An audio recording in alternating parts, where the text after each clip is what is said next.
long, long past time for this board member to resign.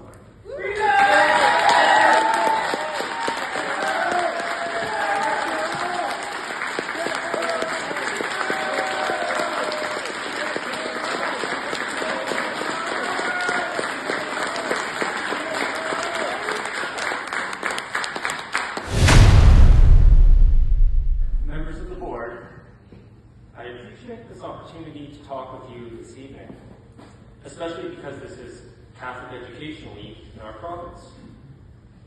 My name is Conrad Stanley. As a lifelong resident of Waterloo Region and supporter of the Catholic system, this institution, the Waterloo Catholic District School Board, used to be one I could be proud of. Beginning in the 1980s, I attended this system as a child and experienced it firsthand from the other side as a student, being valedictorian in my elementary school, the now closed Monsignor Gleason School in Kitchener. Upon graduating Resurrection High School in Kitchener, I was selected to receive the Bishop's Award and Scholarship for that year, in part due to my volunteer service at St. Mary's Parish, which is right next door, here behind the board office. So, being an active and faithful student here at one point, I believe it's within my realm of experience to make the judgment that at one point, this school system did live up to the motto inscribed at the entrance of the board office on the sign when we all came in: quality, inclusive, faith-based education. But things have changed. Now I find myself watching a slow motion train wreck unfolding at a school board that has wandered increasingly far away from its motto. Through a series of recent decisions, the claim that it is quality, faith-based, and inclusive have all suddenly been shaken and called into question.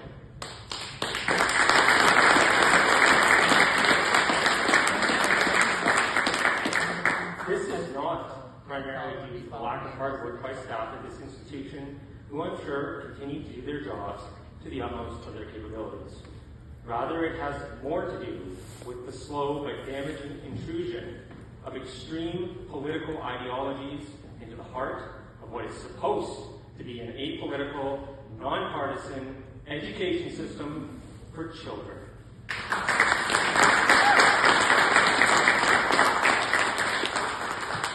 These agenda-driven ideologies are extraordinarily controversial, and they are not, I would argue, in the best interests of cultivating young minds.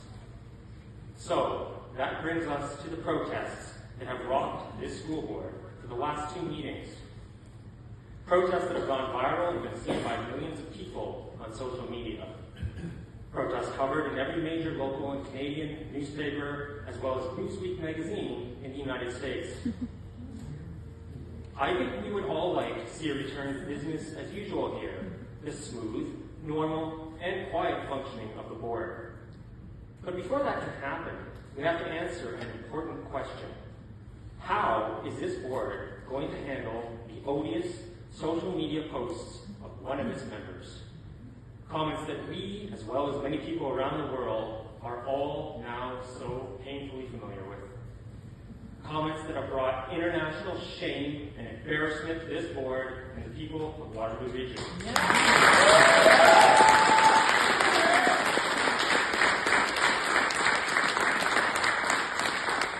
The only apology we've heard so far, which only came grudgingly after a month of ever-increasing outrage by voters and parents, is a classic non-apology.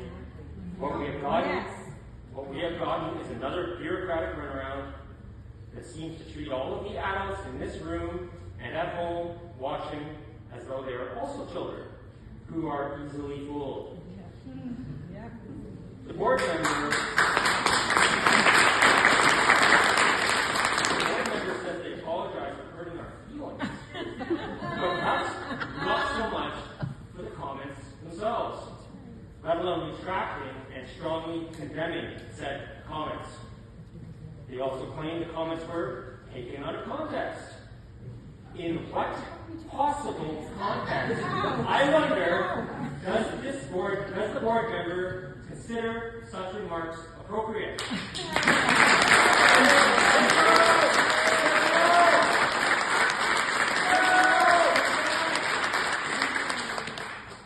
As for the general statement finally issued by the board as a whole, they say they do not support the comments. But this statement by the board makes me think they were filling out one of those surveys that we all get in the mail from time to time, with strongly agree, neutral, disagree, and strongly disagree. And I think the board's apology amounts to neutral, circling in the middle, when it should be, at very least, disagree, but perhaps strongly disagree.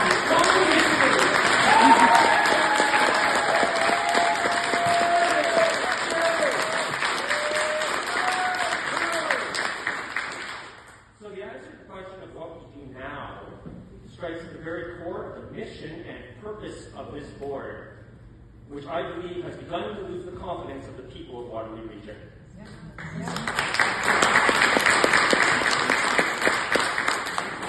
In this board member's racist comments, we are forced to confront the very ugly side of identity politics, which is increasingly called woke ideology. Yes. Now, I want to make this clear, this is not merely a right-left issue. Until the insanity of the last few years, I considered myself more left-wing than right on quite a number of issues, such as environmental matters. But the choice by a board member here to try and deliberately engage in aggressive wedge politics that uses race, sex, and faith as tools not of inclusion, but of division, goes far beyond the boundaries of our normal, healthy political discourse.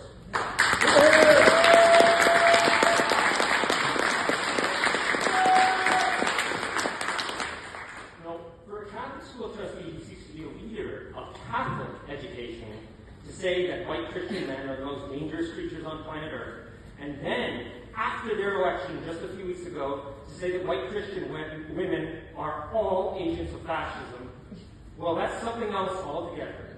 It's a heightening of rhetoric to unprecedented and disturbing levels of malice directed toward particular groups.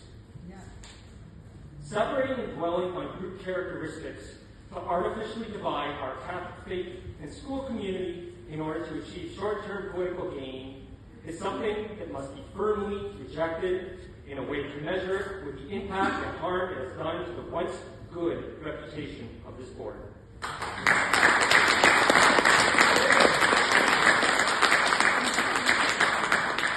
harm it has caused is directly apparent for all to see here tonight, pitting the board against parents and its own voters. This is certainly not a small matter to be brushed under the rug with a light tap on the knuckles, as has been done by the board to date.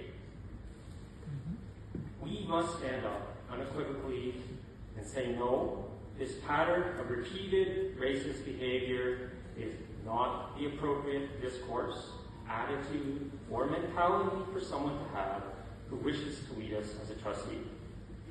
Instead, we must proclaim a different and far nobler, wiser, and fundamentally Catholic concept from ages past.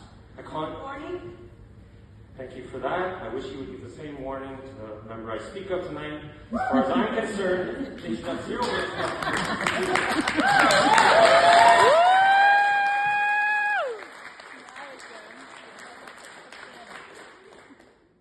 Instead, we must proclaim a different and far nobler, wiser, and fundamentally Catholic concept from ages past. A concept we were supposed to be passing down to each successive generation through institutions such as this one. For that's the reason they were built in the first place. The concept that I speak of is that there are commonalities and there are truths that completely trump race, sex, gender, and politics. Those commonalities include our shared and unbreakable unity as Canadians, as people of faith, as Christians, and as Catholics. Those truths include the fact that we are all one people on this planet, made in the image and likeness of our Creator, and we are not dangerous, but beautiful.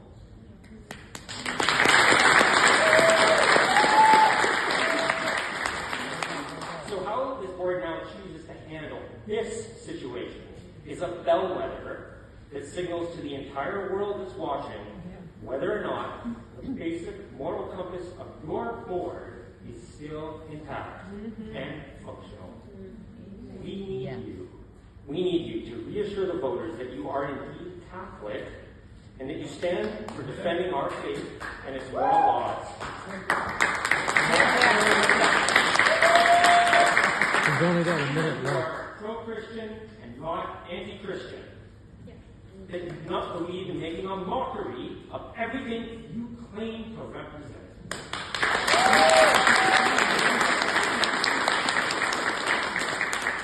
And that you do believe in passing on our faith and moral values to the children entrusted to your care.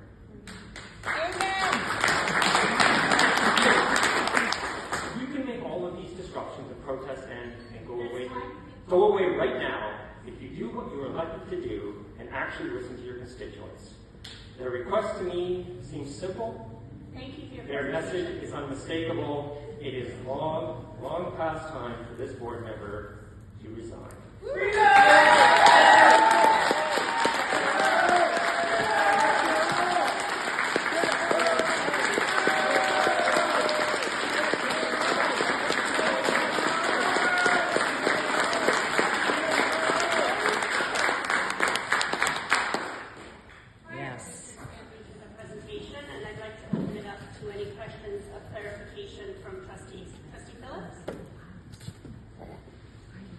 First off, I wanted to say thank you for coming in today, and I wanted to ask a question. What would you feel that you'd like to see happen that would help heal the Catholic community?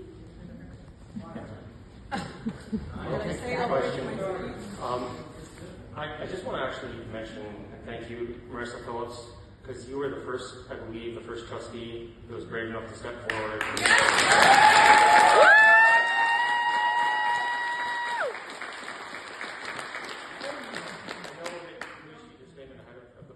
And that took a lot of guts. And I know that another trustee has now come forward, and I hope that the others have your bravery and will follow your lead and do the right thing here. Yeah. So to answer your question, obviously I've indicated resignation seems to be the appropriate course of action here. Beyond that, I would like to see some concrete steps taken by the board to make sure that they will not shelter or harbor people who hold these sorts of views again in the future.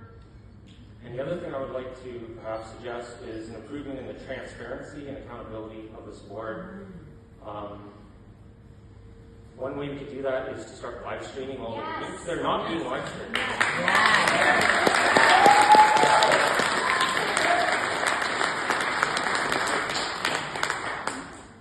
Thank you very much. The education system has to be Catholic. Thank you. Is there any questions of clarification from trustees? Nothing less.